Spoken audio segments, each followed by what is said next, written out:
5 seconds.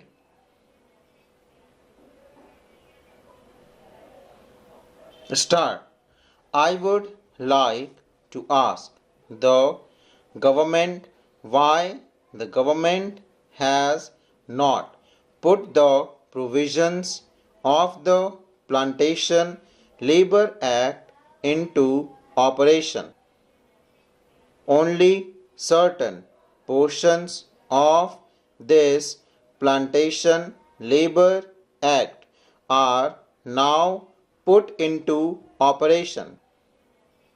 What is the objection on the part of the government to put this entire Plantation Labor Act, all its provisions, into operation?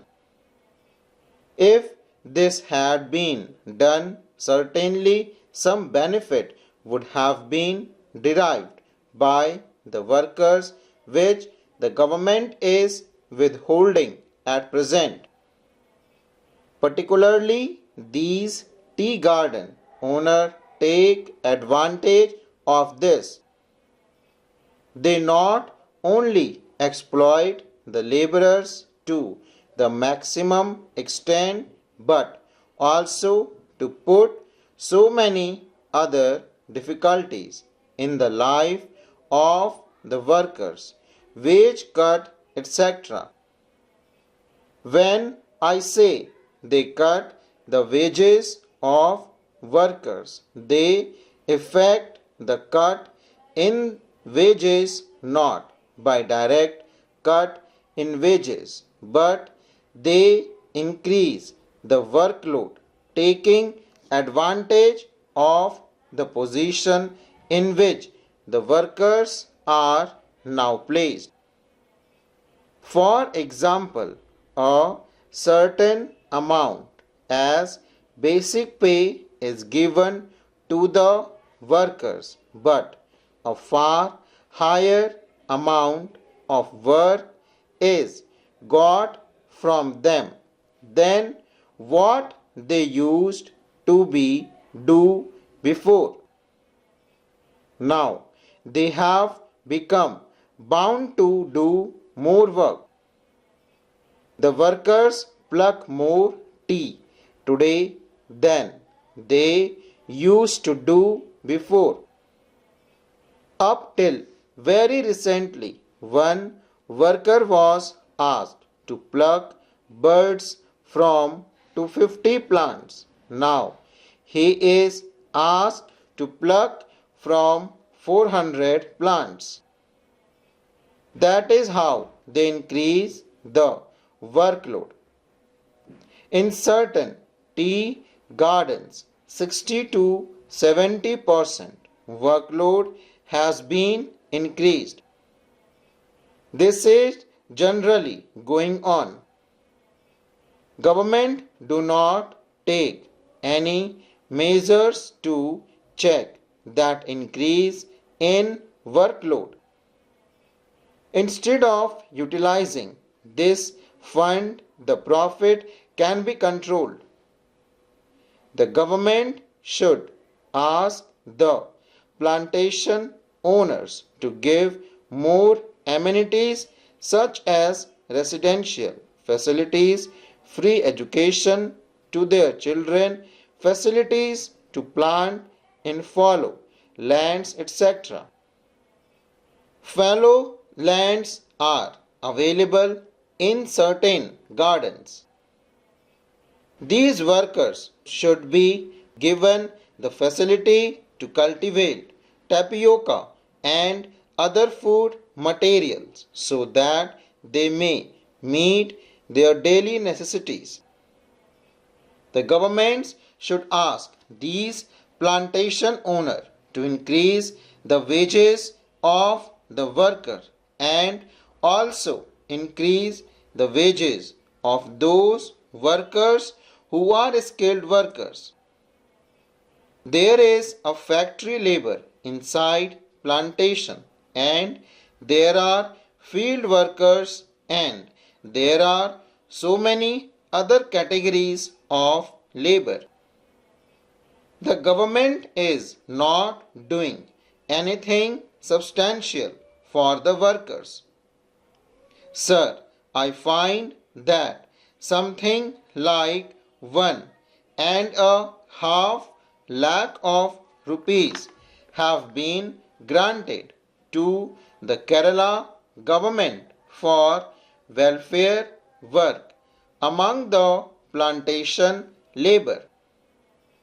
So far as our experience goes, we never have the opportunity to come across such activities organized on behalf of the government. I do not know whether there is any such activity anywhere. On the contrary, there are certain measures taken under the Preventive Detention Act to fight the workers and to pelt stone at the meetings of the workers. Pelt stones the meetings of the workers and also to employ police to lathi charge the workers. That is the sort of welfare activity they have been doing. But what we demand is that the government should see that the plantation owners are asked to pay higher wages to the workers and to improve their conditions of living. Now, there are one-room tenements, but the workers want 3-room tenements, and they have not so far been provided with such facilities. I understand that the government have got some idea of having modern tenements in the states, but so far nothing has been done. We suggest that in part of these profits should be utilized for giving educational facilities to the children, to the state laborers. Also, the wages of the workers should be increased and all sorts of facilities should be provided to the state laborers. That is what I have to say. My Deputy Chairman, I welcome this bill and I am very glad that the Honorable Minister has given the assurance that this increased cess will be utilized mainly for the improvement of the living conditions of the workers in these plantations. But I beg to submit, sir, that the price of tea is rising in the English markets, and I suggest that as good businessmen we should realize and our government should realize that if the price goes beyond a certain limit, the consumption will go down. We should not adopt a narrow policy and allow the price to go up by leaps and bounds.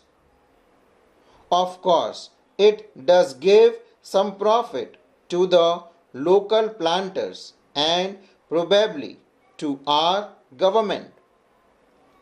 Directly or indirectly, in the shape of income tax earned from these plantations. But as I said before, this is a short-sighted policy. The result will be that in the long run, if the price of tea goes beyond in certain limit and consumer will not be able to adjust it within his family budget, and therefore the consumer will reduce his consumption of tea. There are other countries also which are taking up the production of tea, and we are finding every day new competitors in the tea trade full stop.